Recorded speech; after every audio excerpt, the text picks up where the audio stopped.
saber de momento de forma inesperada que su hija o nieta o su hijo o nieto tiene a una novia embarazada o a una chica con la que salió una sola vez, pudiera ser como recibir un jarrón de agua fría, si se trata sobre todo de adolescentes y menores de edad. No es una noticia fácil de digerir cuando el embarazo es durante la etapa precisamente en que están estudiando, en la adolescencia. En nuestro coloquio y en el panel del día de hoy vamos a hablar con dos especialistas para ver de qué manera puede uno afrontar esta situación, porque en nuestra comunidad hay familias que están en este momento pasando por este trago amargo, que tienen que digerirlo y encontrar soluciones. Granja González, que es una abuela moderna, vamos a ver cómo piensa con este tema. Además, ustedes saben que es nutricionista especialista en hipnosis para bajar de peso. Y también tenemos con nosotros al psicólogo especialista además en sexología, que es padre y abuelo, aunque lo vean joven. Ramiro Serna es un abuelo joven. ¿Cómo están ustedes? Bueno, supremamente bien y con tendencia a mejorar, doctora. Me encanta el eslogan de Ramiro. Eso es definitivamente, ese es mi sello. Y yo lo sigo muy bien. Y con tendencia a mejorar. Y con tendencia a mejorar. Excelente y bendecida. También. Cada vez que me preguntan todos los días cómo estoy, yo digo, y ¿sabes qué? Cuando uno dice así, excelente, algo pasa aquí, que de verdad que me hace sentir excelente, sí, en esas fracciones de milésimas de segundos en que lo digo. Definitivamente no pasa aquí, pasa por todo el cuerpo, porque todo el cuerpo lo asimila de una manera muy significativa. Qué rico, ¿verdad? Me encanta tenerles. Usted, gracias, señora Granja, que es una abuela muy moderna,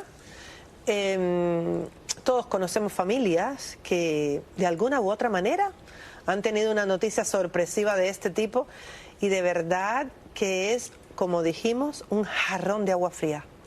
Bueno, fíjate que yo quiero echar mi cuento. Primero, yo me casé virgen a los 20 años.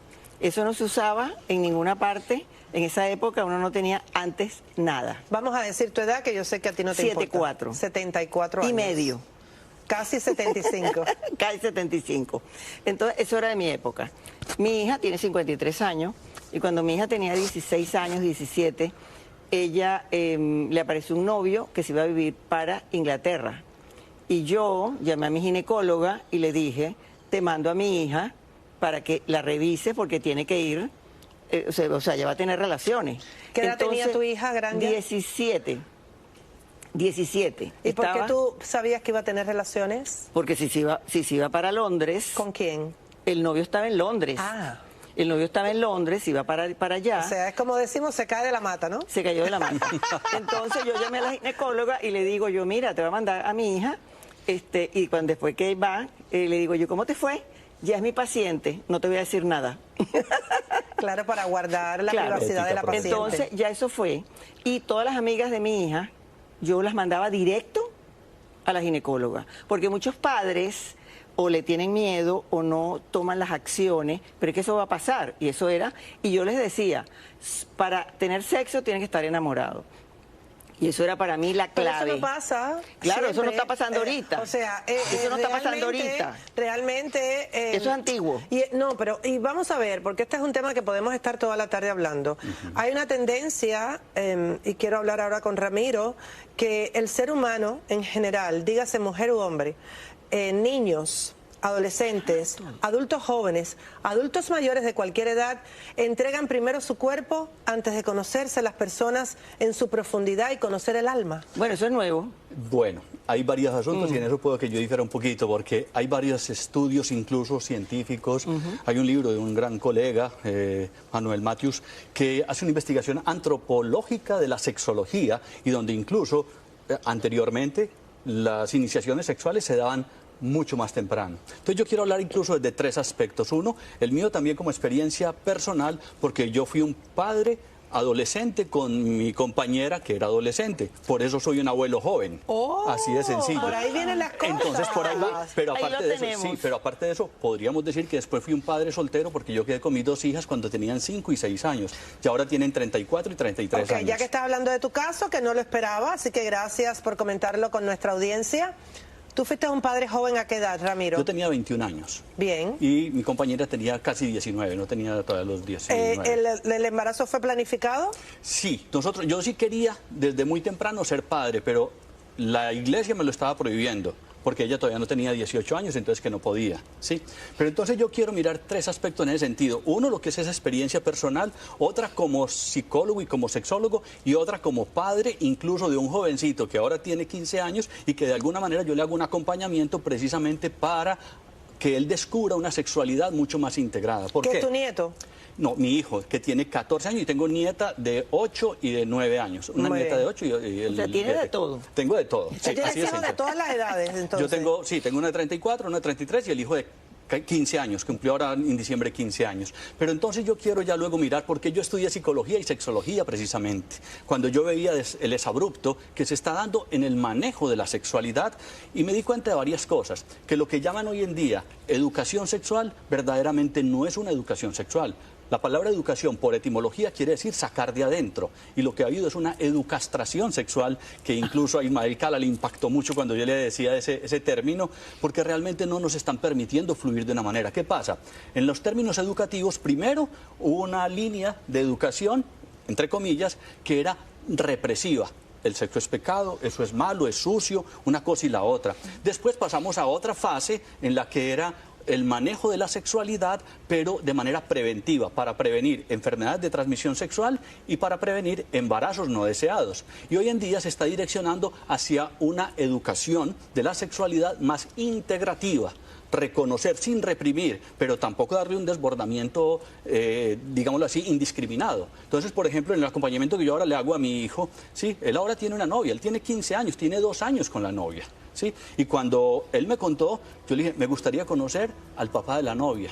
Y a él cuando yo lo llamé... ¿Y qué edad tiene la novia? Tenía también 13 años en el momento y tiene ahora 15 también.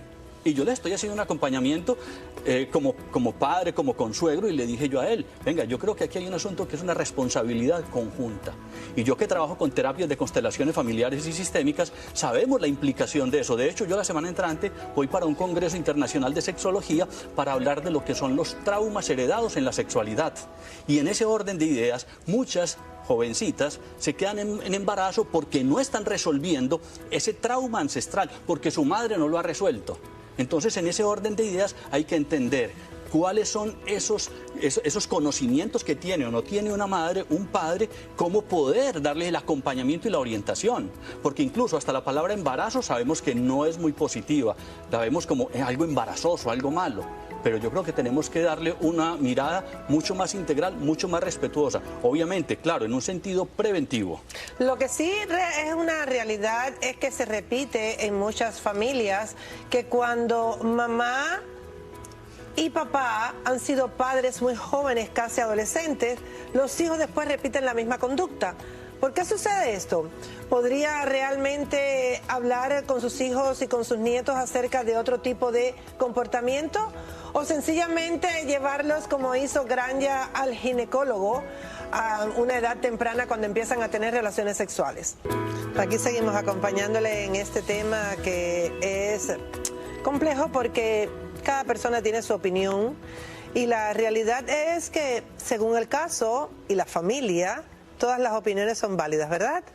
¿Qué pasa cuando una familia de forma inesperada le llega a su hijo o su hija diciendo que están embarazados? Y digo embarazados porque también hay un concepto ahí en nuestras culturas machistas a veces que pensamos que, como dijo el sexólogo, psicólogo Ramiro Serna, que la responsabilidad es solamente de la hembra, no, es también del varón.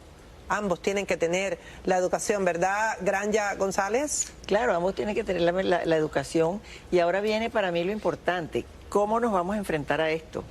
Porque es una niña, Esa niña tiene que saber que está embarazada. ¿Qué va a hacer? ¿Qué va a hacer? No sabemos si la pareja o la persona que la embarazó es su pareja, quieren vivir juntos, quieren hacer una familia, o simplemente algo pasó y... Tengo un conocido que fue el varón el que embarazó a la niña y le dijo, ustedes lo que tienen que hacer es hacerle un aborto. Un aborto. Es una barbaridad. Yo he visto muchos casos de eso, pero además te voy a decir algo que he visto muchas veces en mi vida a lo largo de mi carrera médica.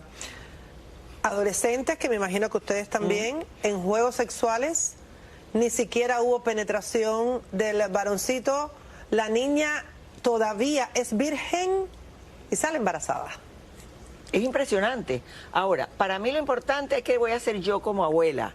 Yo como abuela le digo a mi nieta, te va a cambiar la vida, pero ahí tienes lo que tú tomaste decisión o no, algo apareció. Tienes que seguir estudiando, tienes que hacer tu vida y yo voy a colaborar contigo y yo te voy a apoyar. Ahora, y no eso... solamente apoyar a la niña, sino a los padres, porque cada quien tiene una forma de Ahora, verlo. Granja, eso es un discurso, y me perdonas, que muchas abuelitas y madres le dan a su adolescente, nieta o hija, pero la realidad no es esa. La realidad es que le cambia la vida a todo el mundo en la familia. Claro.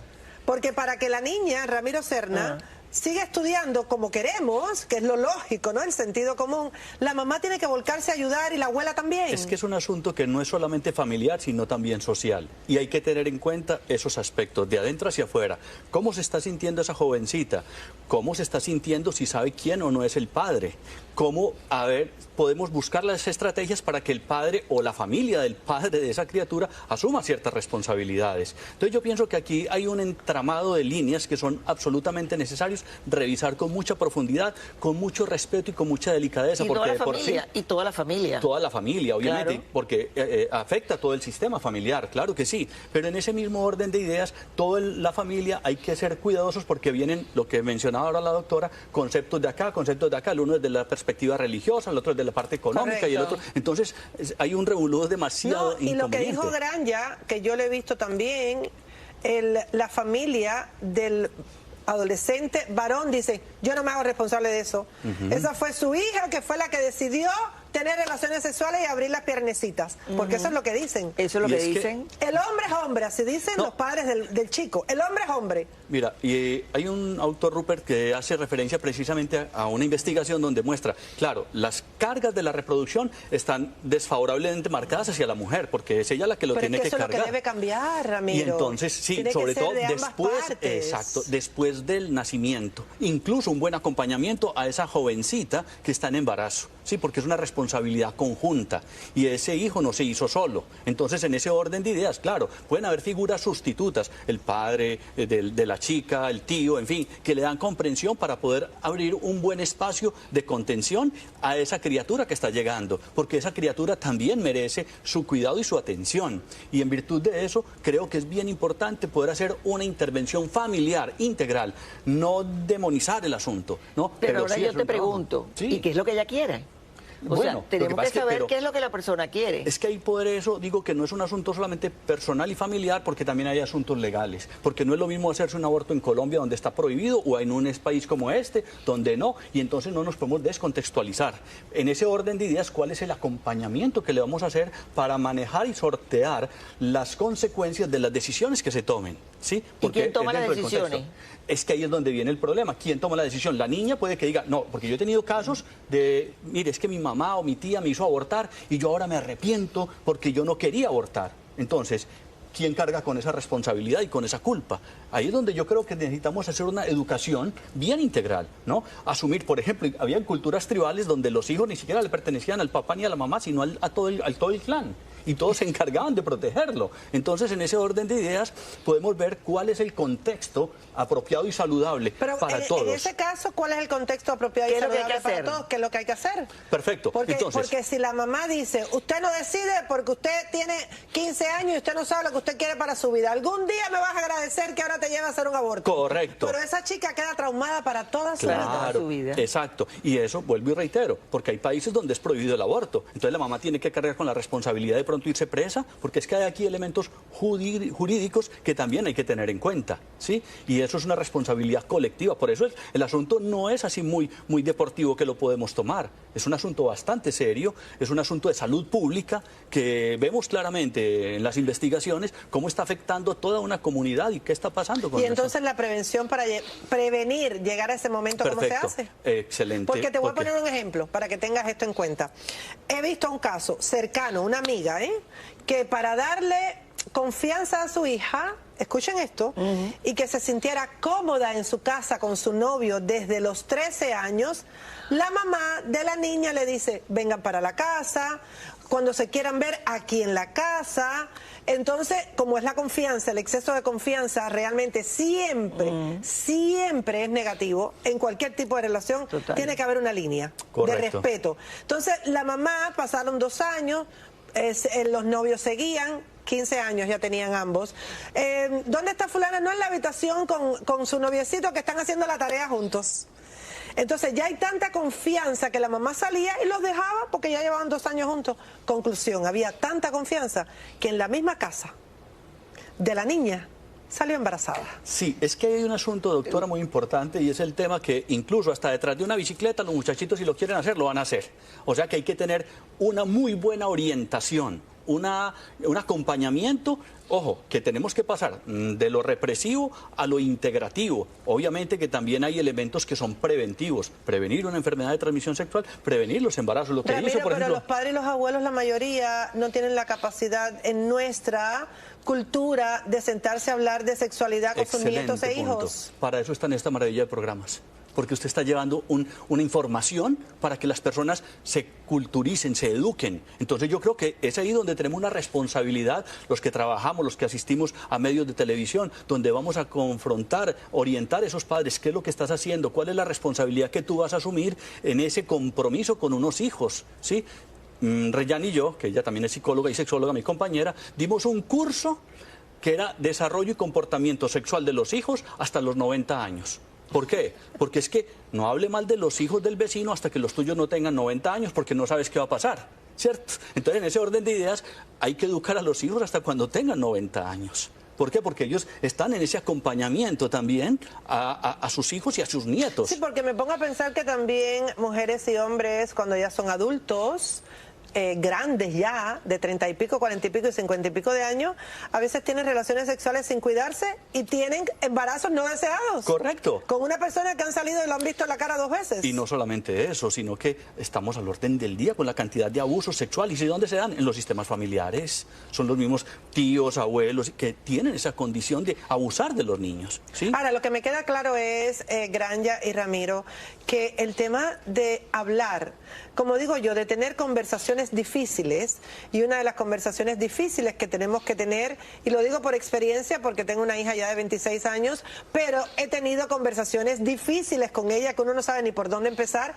pero a la vez que empieza ese clímax de la conversación, pues entonces se crean más lazos de amistad, ¿verdad? Bueno, para mí, yo creo que, y lo que yo he vivido y lo que yo hago y mi acción, es que yo hablo de todo y rápido. Porque ya a los nietos, ya yo les estoy hablando a los que están en la universidad, les digo, ustedes tienen que cuidarse, tienen que tener su cabeza lista si van a tener relaciones.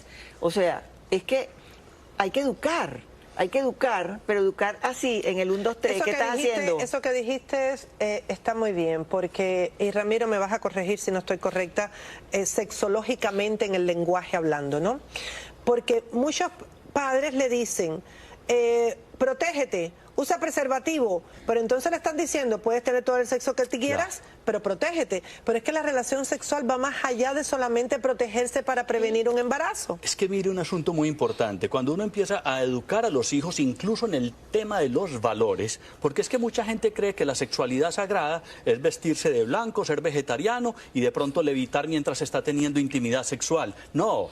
El tema de la sexualidad sagrada es reconocer los principios y valores dentro de un contexto personal y cultural. Entonces, ¿cómo oriento yo a mis hijos para que efectivamente no vayan a estar, ojo, a los hijos varones desparramando semen por cualquier parte, a mis hijas, para que ellas también sean obviamente muy selectivas en el sentido de que ellas van a correr con unas cargas de reproducción que son más pesadas para la mujer, y en ese orden de ideas poder adecuarnos también a los términos que ellos utilizan, que no sea como la niña que le dice al papá que son preservativos, y el papá le da toda una explicación y dice, ¿por qué me querías preguntar eso? Ah, no, porque vi que la salsa de tomate viene con preservativos. O sea, se estaba desviando. ¿Ya? Entonces, en ese orden de ideas... Es que, ¿sabes qué pasa? Que nosotros nos reímos, pero es una realidad. muchos padres no saben ni qué decirle a sus hijos. Claro. Y muchas madres no saben qué decirle a sus hijas. Y ahí es donde está la clave. Granja, ¿qué te ha dicho tu hija de cuando tú la llevaste al ginecólogo con 17 años?